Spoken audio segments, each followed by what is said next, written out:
I found that nothing in life is worthwhile unless you take risks. Nothing. Nelson Mandela said, "There is no passion to be found playing small and settling for a life that's less than the one you're capable of living." Now, I'm sure in your experiences in school and applying to college and picking your major and deciding what you want to do with life, I'm sure people have told you to make sure you have something to fall back on. Make sure you got something to fall back on, honey. But I never understood that concept, having something to fall back on. If I'm going to fall, I don't want to fall back on anything except my faith. I want to fall forward. I figure at least this way I'll see what I'm going to hit. Fall forward. This is what I mean. Reggie Jackson struck out 2,600 times in his career, the most in the history of baseball. But you don't hear about the strikeouts. People remember the home runs. Fall forward.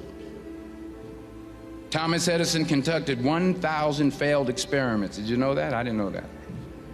Because the 1,001st was the light bulb. Fall forward.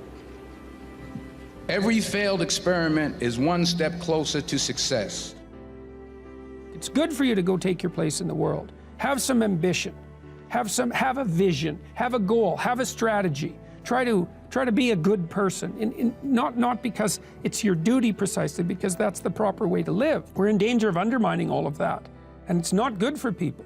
One of the things that I've really learned, for example, recently is that learned to articulate better, is that there's a very tight relationship between aspiration and responsibility. So let's say, well, the first question might be, do you need to aspire to something? And the answer is, well, yes, because you have to do something. If you just sit there, you'll die. You can't just sit there. You have to go act out in the world. Okay, so act towards what? Well, that's whatever your aspiration is. You have to have an aim. Okay, well, what should the aim be? Well, it should be something worth doing, let's say.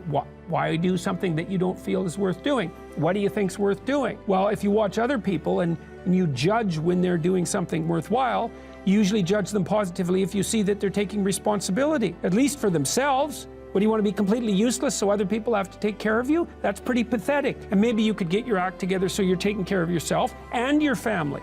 And maybe you could even do better than that and take care of yourself and your family and your community. I know I've gone on stage in front of 10,000 people and I thought I should have more PowerPoint, I should have more reminders. And I just remember walking out and saying, I'm here to help rise these people up, to give them capabilities to change their life. It's my vision, it's my goal, it's my obligation to use my unique ability to just help these people and live from my heart. And all I could think about is changing these people's lives. And when I got out there, I wasn't perfect on stage. I wasn't robotic and say the right things, and I didn't have the crisp, clear PowerPoint. But when I spoke from the heart, it overcame all of that. And I get to be one of the best presenters wherever I go because I speak from the heart. Now you might be saying, Dean, that's your unique ability, and maybe that is. But I know for you in life, there are circumstances where you have to prepare. You have to do a PowerPoint. You have to do a presentation. And I want to tell you, passion and from the heart always, always wins over prepared and thinking from the head. Well, let me just ask you something. Right now in the crazy presidential race, the GOP race, you know, Ben Carson is probably the smartest guy when it comes to book smart out of the whole group. And I don't watch the news a lot, but I just read a lot. And somebody said this the other day, and it just hit me. Someone said, man, Ben Carson is probably the smartest guy in that GOP race that's going on, whatever you think of it. And I'm not going to share my opinion. But you know what the guy said when he was done? He's like, but we all know the smartest guy never wins. And I was like, wow. We all know that the smartest guy never wins?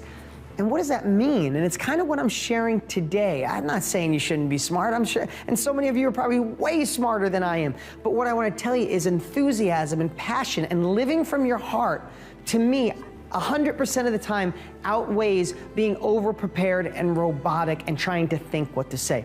I hope I'm getting the right message across today. I've had this question from so many people. How are you so easy to talk on camera, on stage? And I never have a good answer, and I really thought through it, and that's the answer. I am here right now doing this video for you because each week I want to deliver you a nugget that you could just place into your life and make a tiny shift towards a better life. So I don't need a teleprompter, I don't need a script. I come here and just want to deliver, and it's coming from my heart. Now, I have practice. I've been on video for 15 years. I've been doing these for 7, 8 years. And maybe that's not what you do, but you're still gonna have these circumstances where you have to talk to your children, talk to your coworkers, talk to your employees, and talk to your employer. And if you get stuck in your head, that's when you get stressed, that's when you get worried, that's when you try to remember what to say, and you leave and go, oh, why did I say that, or why didn't I say more? What if you can go in and say, why am I going in? And live with passion and have it come from your heart.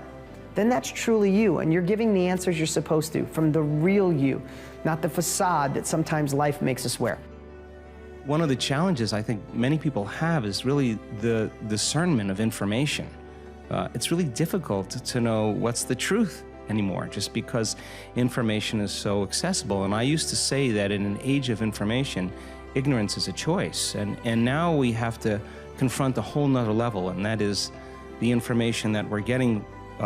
Is it actually supporting us, or is it something that really is an incentive to cause us to make choices? So for me, I think the biggest challenge has been just really an awakening to what kind of information I want to expose myself to. And I think it's now more than ever a challenge for a lot of people in the world. You don't have to be perfect to inspire others. You can inspire people by how you deal with your imperfections, right? Don't feel that you have to have it all, know it all to make an impact. You don't. You just need a soul full of desire and compassion, right? It was Martin Luther King who said, you don't need a college degree to serve. You don't need to know how to fill a sentence to serve. All you need is a heart full of soul, right? And a heart full of compassion. That's all that's needed. That's what we need to focus on. Let's not be limited by feeling we need other resources apart from love and compassion to make an impact, because we don't, right? You actually don't need them. We are going to create a baseline for ourselves that's based on intention. This was around 1989 when I'd read Gary Zukav's book called The Seat of the Soul. And that book was life-changing for me because in it he talked about the power of intention, and that cause and effect, what goes out comes back, is determined by your intention. The energy of your intention is what determines your life. Most people don't think about their intention. They just think about what they want to do. Most people don't think about why they want to do it. But what's going to come back to you, the energy that's going to come back to you, is the real why of why you did it. And so I then said to my producers, we're not going to do any shows that are not intentional. So don't bring me an idea unless you have an intention for the show that you want the outcome to be. And we're going to strive to see if we can live up to our intentions. And so around the late 80s, we started a pre-show to talk about what the intention was, and then a post-show after every single show to say, did we fulfill that intention? And that's about the time I realized this is bigger than me.